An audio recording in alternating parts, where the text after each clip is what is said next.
말씀 에스라 10장입니다. 하나님의 말씀은 에스라 10장 1절부터 4절까지 말씀, 구약 성경 우리 723페이지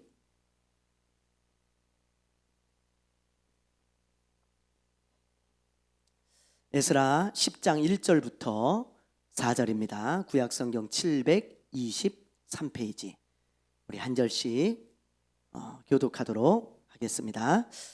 에스라가 하나님의 성전 앞에 엎드려 울며 기도하여 죄를 자복할 때에 많은 백성이 크게 통곡하며 이스라엘 중에서 백성의 남녀와 어린이의 큰 무리가 그 앞에 모인지라.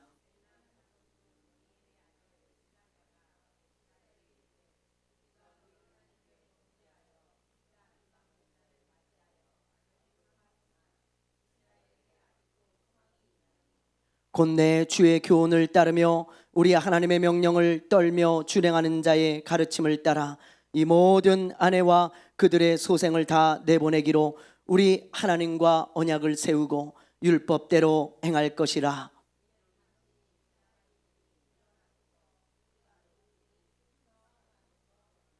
아멘. 할렐루야. 할렐루야. 오래전에 저희 어머니가 신앙생활을 하지 않을 때 있었던 이야기입니다. 제가 아마 초등학생 때였던 것 같은데요. 한 동네에 사는 어떤 할머니가 저희 어머니를 찾아오셨어요. 그래서 하는 말이 강근이 엄마 이제 회개하고 교회 와야지. 이제 좀 회개해. 그리고 교회 와. 이렇게 이야기를 하시더라고요. 그때 저는 회개라는 단어를 처음 들었습니다. 그때 제가 그 기억에 처음 들었던 것 같아요. 그래서 저는 이런 오해를 했습니다. 아니, 우리 엄마가 교회 사람들한테 무슨 돈을 빌린 게 있나? 왜 자꾸 회개를 하라 그러나? 그런 생각을 했어요. 왜냐하면 저는 회개가 아이가 아니고 여인 줄 알았어요. 그래서 돈을 계산하는 그런 건 줄 알고 얼뜻 듣기에 자꾸 교회 와서 회개하라 그러고 말이죠. 자꾸 회개하라 그러니까 우리 엄마가 무슨 돈을 빌렸나 그렇게 생각했던 거예요. 그런데 예수님을 믿고 보니까 그때 그 할머니가 하신 말씀이 무슨 말인지 그때서야 알겠더라고요.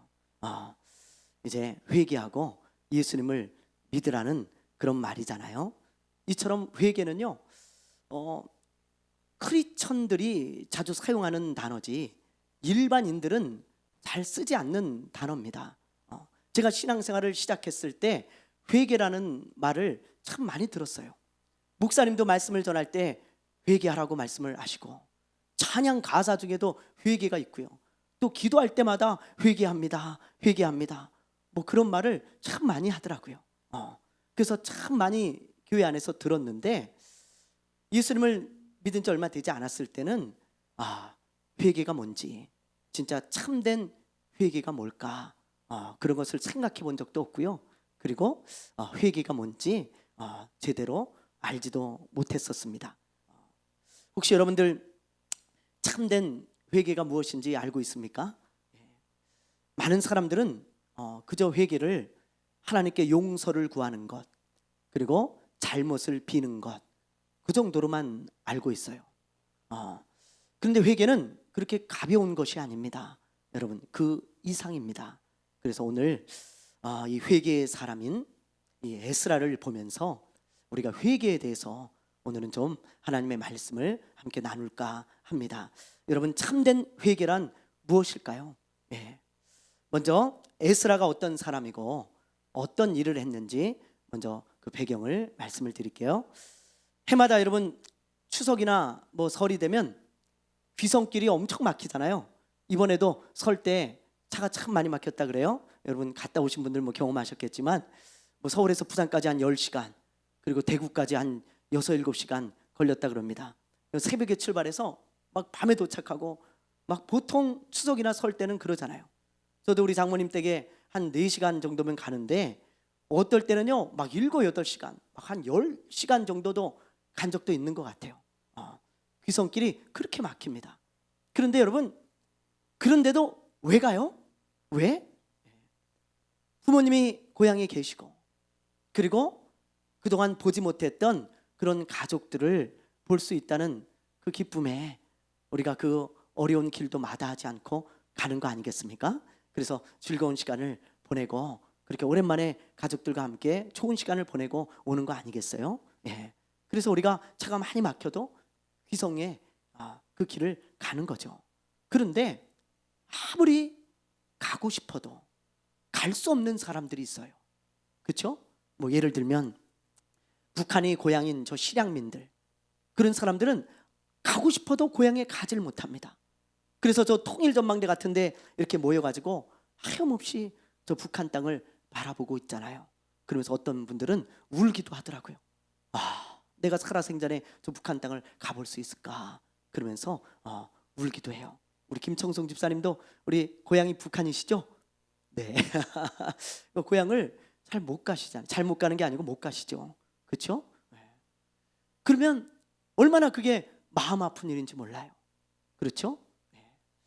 그런데 지금으로부터 약 2600년 전에 이스라엘 사람들도 그랬습니다.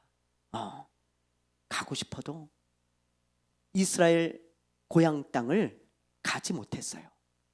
왜 그랬냐면 이 솔로몬 왕 이후로 이스라엘이 이렇게 반으로 나눠졌잖아요. 지도를 한번 보여주세요. 예. 자, 제가 계속 여러분들에게 각인을 시켜드립니다. 이 구약의 배경이 되기 때문에 그래요. 여러분들이 이런 걸 알아야 구약 성경을 읽을 때 올바로 여러분들이 읽을 수 있고 또 여러분들이 이런 배경을 알 수 있는 것입니다. 자, 여러분 솔로몬 이후로 북이스라엘과 남유다가 나눠졌잖아요.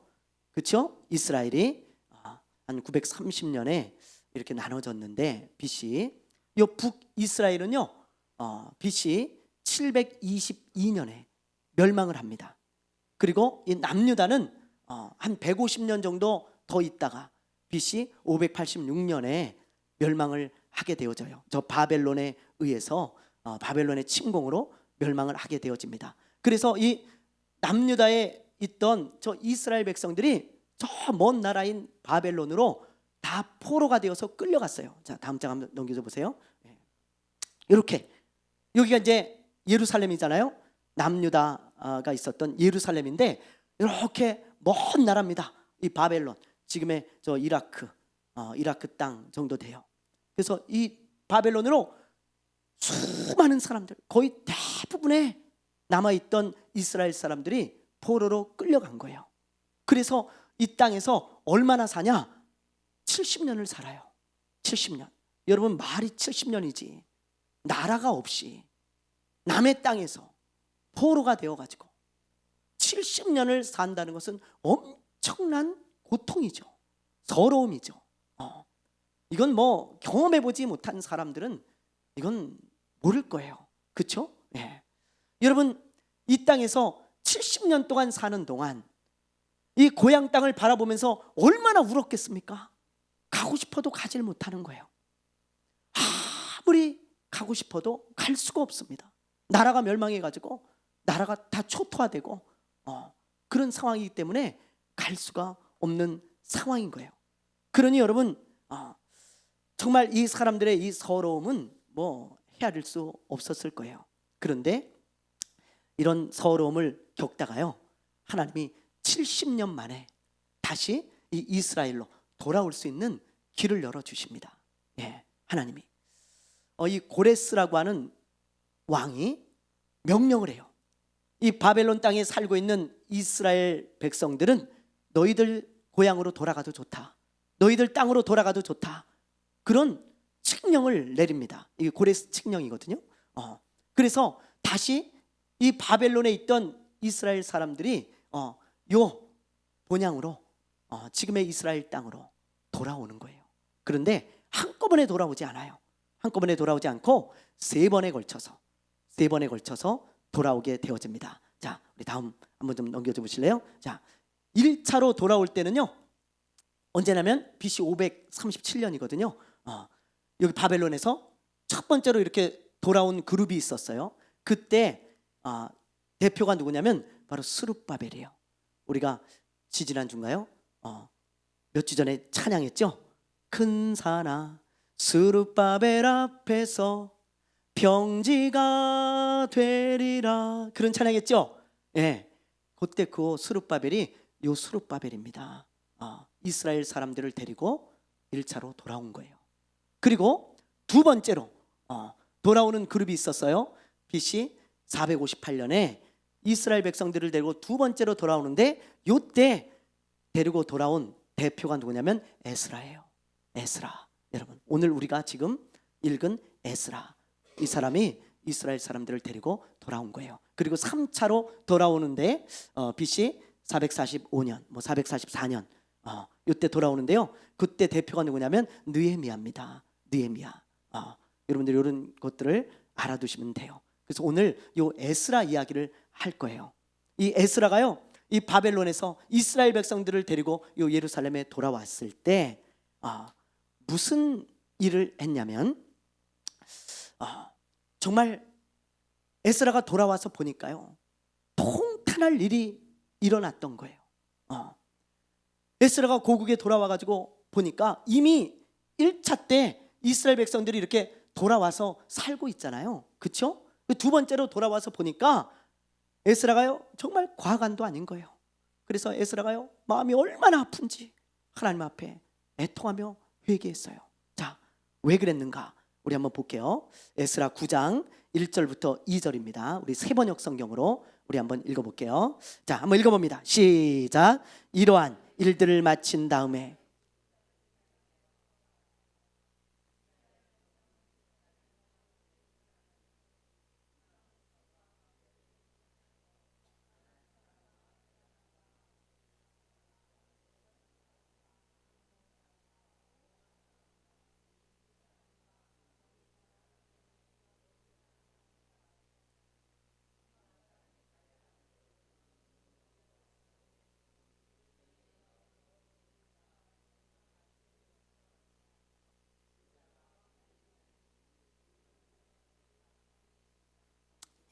이게 무슨 말이냐면요, 에스라가 돌아왔을 때 다른 나라 여자들을 이스라엘 사람들이 말이죠, 아내나 며느리로 전부 맞이하고 있는 거예요. 여러분, 그래가지고 다른 나라 여자들과 함께 살고 있었습니다. 그러자 어떤 사람들이 에스라를 찾아와가지고, 선생님, 지금 우리나라에 무슨 일이 일어나고 있는지 아시죠? 네. 지금 저 다른 나라 여자들을 전부 아내로 맞이하고 며느리로 맞이해가지고 전부 여러분 섞이고 있습니다.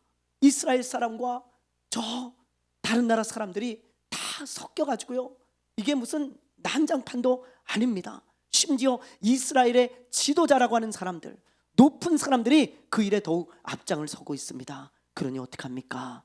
이 에스라에게 그런 말을 한 거예요.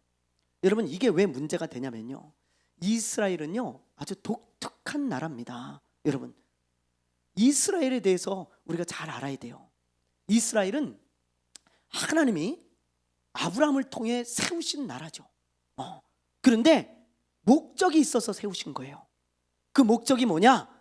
이스라엘을 하나님을 믿고 하나님만 섬기는 공동체가 되게 하셔서 그 이스라엘을 통해 온 세계가 복을 받게 하고자 하는 계획을 가지고 이스라엘을 세우셨습니다. 그래서 이스라엘은 순전한 신앙을 지켜야 되는 거예요. 하나님이 쓰시는 도구입니다. 이스라엘의 이 부르심은요 아주 독특한 부르심이에요. 왜냐하면 하나님이 어떤 사람을 부르실 때는 개인적으로 부르는 경우가 많아요. 근데 이스라엘은 민족 전체를 부르신 거예요. 그래서 이 민족을 통해 열방이 복을 받게 하겠다는 것입니다. 이게 하나님의 계획이고 이스라엘을 향해서 주신 사명입니다. 이스라엘은 굉장히 독특한 부르심이 있는 나라예요. 여러분, 자, 그런 이스라엘이 이방 여자들을, 다른 나라 여자들을 막 자기 아내로 삼으면 어떤 일이 일어나냐? 그 당시 다른 나라 사람들은 전부 자기들 신을 섬겼어요. 자기들 신, 뭐 달신도 섬기고 해신도 섬기고 바다의 신도 섬기고 물고기 신도 섬기고 바알과 아세라 이런 신들을 전부 섬겼기 때문에 여러분, 이 여자들이 이스라엘로 유입이 되면 이제 신앙 공동체가 무너질 수밖에 없는 거예요. 그래서 온전히 하나님만 섬기는 그런 공동체가 되지 못하고 하나님의 그 부르심, 그 하나님이 주신 사명을 이룰 수가 없습니다. 이룰 수가 없어요. 그리고 또 이렇게 여자들이 들어와 가지고 각자 자기들의 우상을 섬기다 보면 이스라엘 백성들이 배울까요? 안 배울까요? 배워요? 안 배워요? 네, 나쁜 건 아주 빨리 배웁니다. 진짜 빨리 배워요. 그래서 이스라엘 사람들이 전부 그 우상 섬기는 것을 배워가지고 하나님을 버리고 바알을 섬기고 아세라를 섬기는 거예요. 그래서 이스라엘이 아까 제가 설명드렸듯이 망했거든요. 그래서 저 바벨론의 포로로 끌려가서 70년을 살게 되었던 거예요. 하나님이 정신 차리라고 그렇게 포로로 끌려가게 하셨어요. 너희들 사명이 있는 거 알지? 정신 차려라. 그러면서 하나님이 깨닫게 하시려고 그렇게 한 건데, 아니 에스라가 다시 돌아와서 보니까 70년 만에 고국에 돌아온 그 이스라엘 백성들이 자기 조상들이 하고 있던 그 똑같은 죄를, 그 똑같은 짓을 또 하고 있네요. 또 저 이방의 여자들을 데려다가 살면서 말이죠. 그러면서 우상을 섬기고 있는 겁니다. 우상을. 그러니 이 에스라가 얼마나 여러분 마음이 아팠겠어요. 네. 이대로 만약에 두면 이스라엘은 또 무너집니다. 또 무너져요. 네. 그래서 에스라는 이런 모습을 보면서 하나님 앞에 통탄하며 회개하는 거예요. 자, 그 내용이 에스라서 9장에 나오는데 9장 전체가 그런 내용인데, 회개하는 내용인데 우리 5절과 6절만 한번 보겠습니다. 에스라가 뭐라고 회개하며 기도했는지 우리 한번 볼게요. 자, 읽어봅니다. 시작. 나는 슬픔을 가누지 못한 채로 앉아 있다가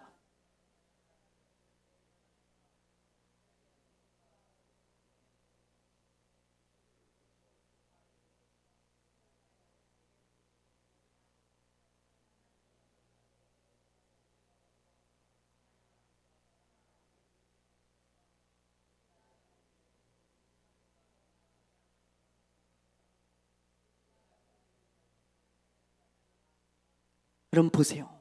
에스라가 회개하며 기도하지 않습니까? 하나님, 우리의 죄가 너무 많아서 하나님 앞에서 얼굴을 들 수가 없습니다.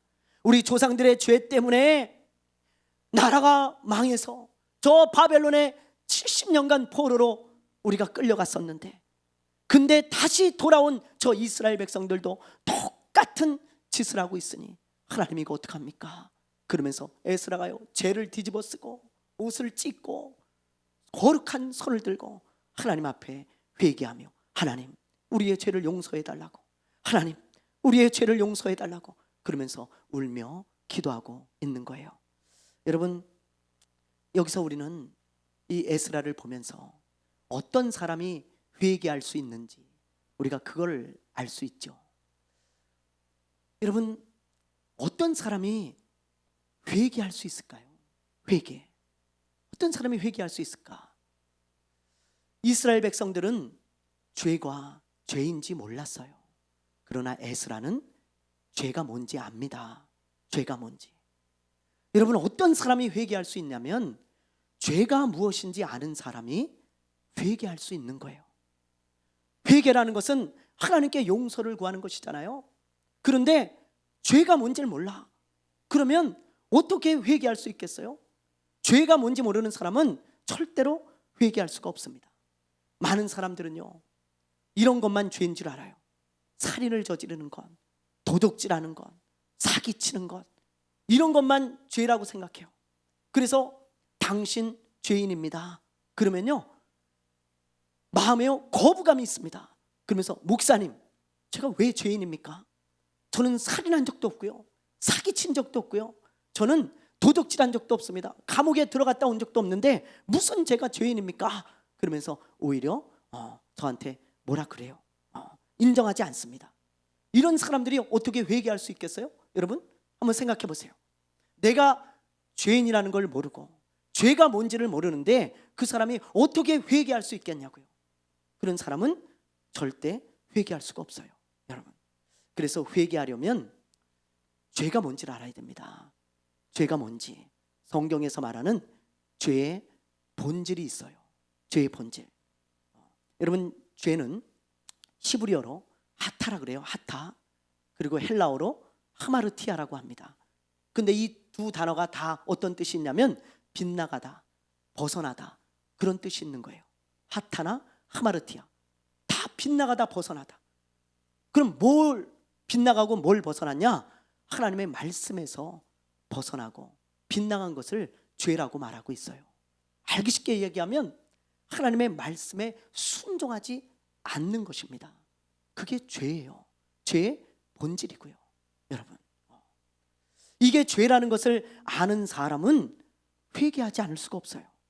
하나님의 말씀에 순종하지 않는 자기의 모습을 볼 때 어떻게 회개하지 않을 수 있겠어요? 그게 죄라는 것을 아는데, 여러분.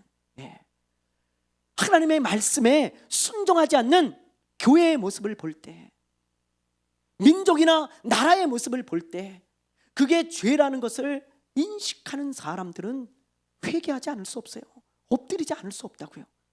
그래서 에스라는 자기 민족이 하나님의 말씀에 순종하지 않는 그 모습을 보면서 엎드렸던 거예요. 회개할 수밖에 없었던 거예요. 그러나 여러분, 그 이스라엘 사람들은 그게 죄인지를 모릅니다. 나 도둑질하지 않았는데, 나 살인하지 않았는데 그게 무슨 죄야?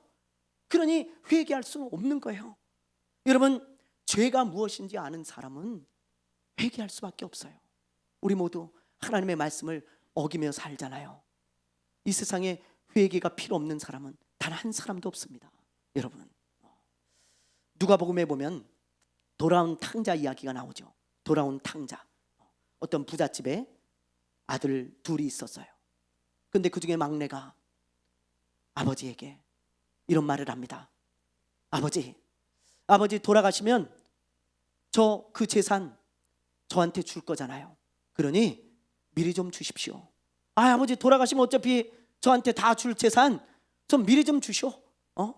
나 정말 그 돈 가지고 좀 멋지게 내 마음대로 좀 살아보고 싶으니까 그 돈 좀 주시오. 아버지한테 그렇게 이야기를 한 거예요.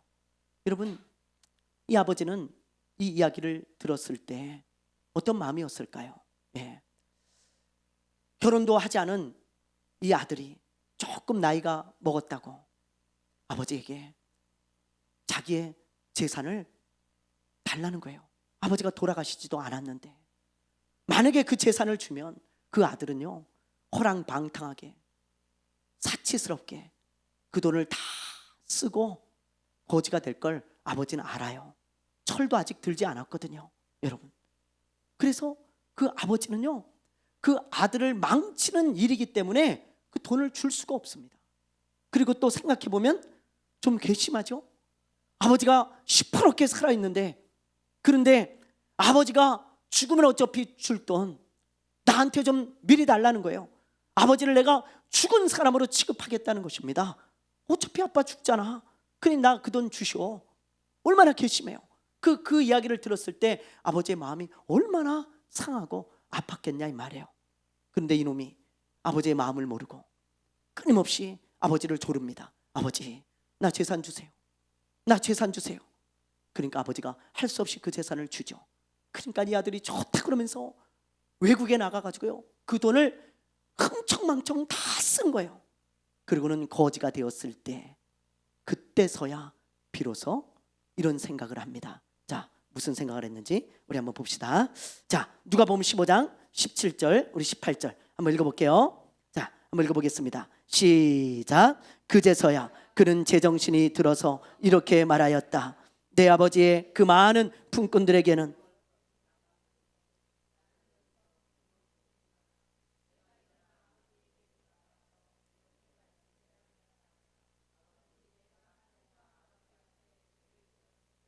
보세요. 이 아들이 무슨 생각을 합니까? 그 전까지는 자기가 아버지한테 죄를 지은 걸 깨닫지 못했었어요. 그 내가 무슨 죄인이냐고. 아이, 아버지한테 미리 재산 달라는 게 그게 뭐 어때? 그런 마음을 가지고 있었는데 이제 정신을 차리고 생각해 보니까 여러분, 아버지께 내가 죄를 지었다는 거예요. 죄를 깨닫게 된 거예요. 아, 내가 아버지의 마음을 아프게 했구나. 아버지가 그때 마음이 얼마나 속상하셨을까, 얼마나 마음이 아팠을까. 내가 아버지께 죄를 지은 거구나. 그때서야 깨닫고는 아버지에게 회개를 하고자 하는 마음을 가진 거예요. 여러분, 그렇습니다. 이처럼 회개는요, 죄가 뭔지 알 때 시작되어지는 거예요. 죄가 뭔지 모르는 사람은 평생 회개하며 살지 않습니다. 여러분, 오늘 꼭 기억하셔야 돼요. 이 세상에 회개가 필요 없는 사람은 단 한 사람도 없어요. 누구나 하나님의 말씀을 어기며 살기 때문입니다. 그러므로 여러분, 오늘 이 시간에 꼭 마음에 두세요. 아, 하나님의 말씀을 어기는 것이 죄구나. 그리고 내가 그 죄를 회개해야겠구나. 그러면서 여러분, 하나님 앞에 에스라처럼 엎드리는 사람이 되어져야 합니다. 하나님은요, 그걸 기뻐하세요.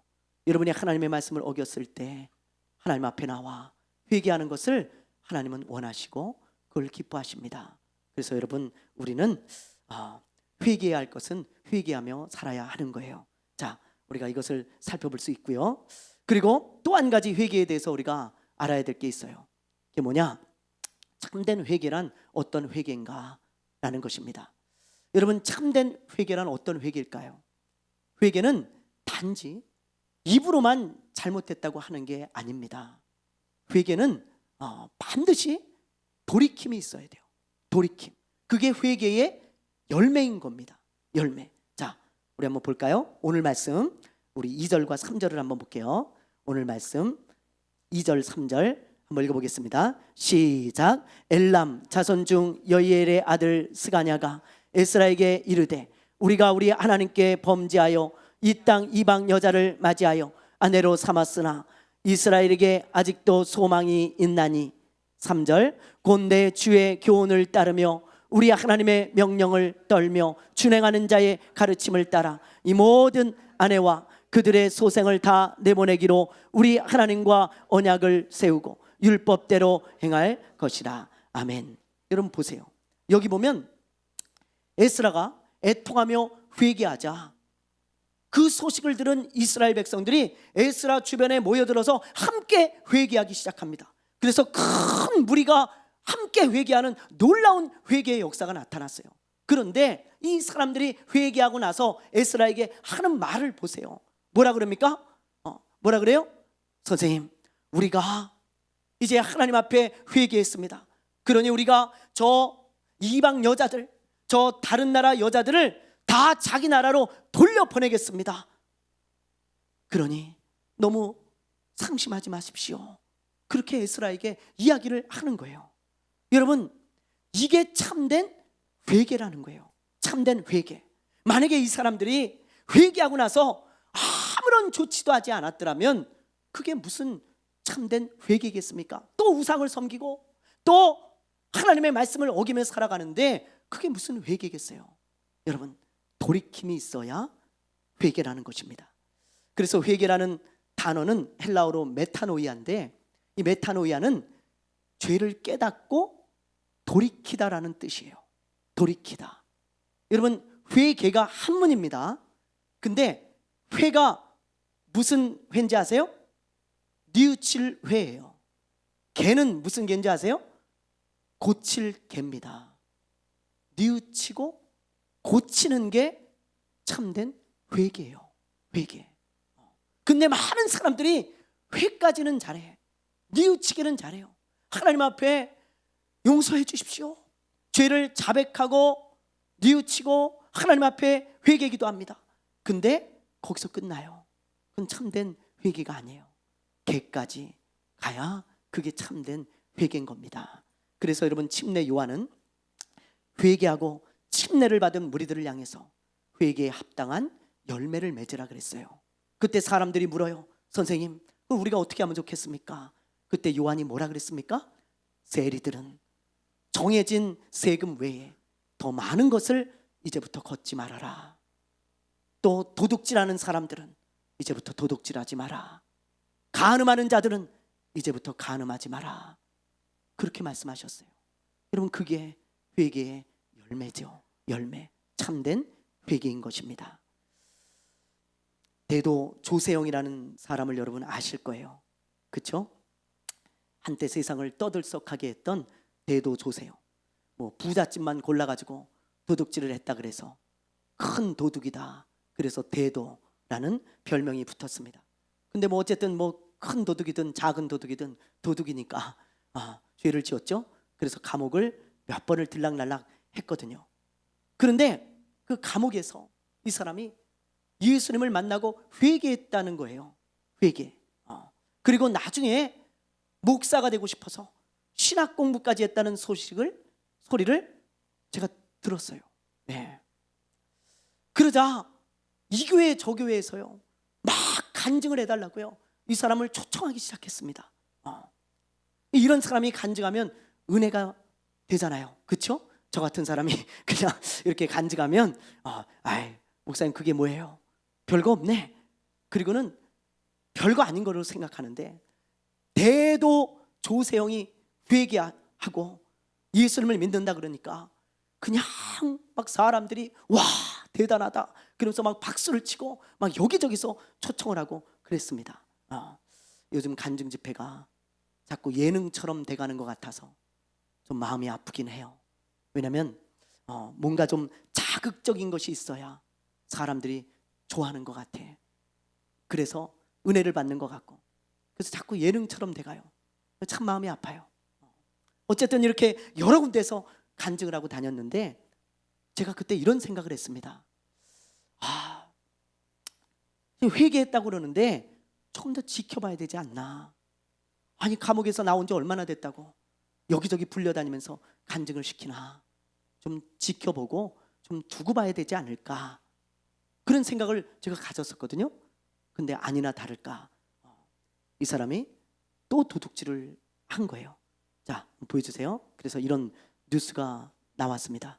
대도에서 좀도둑 길로 집 털다 또 잡힌 84세 조세영. 84세인데도 또 도둑질을 해. 감옥을 17번을 갔다 왔대요. 17번을. 근데도 또 도둑질을 하고 또 감옥에 들어갑니다.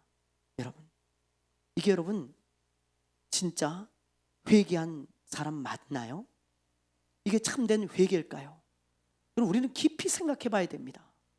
이 사람이 회는 했을지 몰라요. 그냥 개는 하지 않았잖아요. 반쪽짜리 회개지 참된 회개는 아닌 겁니다. 여러분, 참된 회개는 반드시 내 마음에 돌이키려고 하는 그런 노력이 있어야 돼요. 이제 회개했으니까 끝이 아니고 내 마음에 이제 돌이켜야겠다는 마음이 있어야 되고 돌이켜야 된다는 노력이 있어야 되고 돌이킴이 작은 돌이킴이라도 있어야 그게 참된 회개인 것입니다. 여러분, 이걸 우리가 절대로 잊어버리면 안 돼요. 오늘 여러분과 함께 회개에 대해서 생각해 봤습니다. 여러분, 회개는 죄가 뭔지 알 때 시작됩니다. 그리고 참된 회개는 돌이키는 것까지, 돌이키고자 하는 마음이 있는 것까지, 그게 진짜 회개입니다.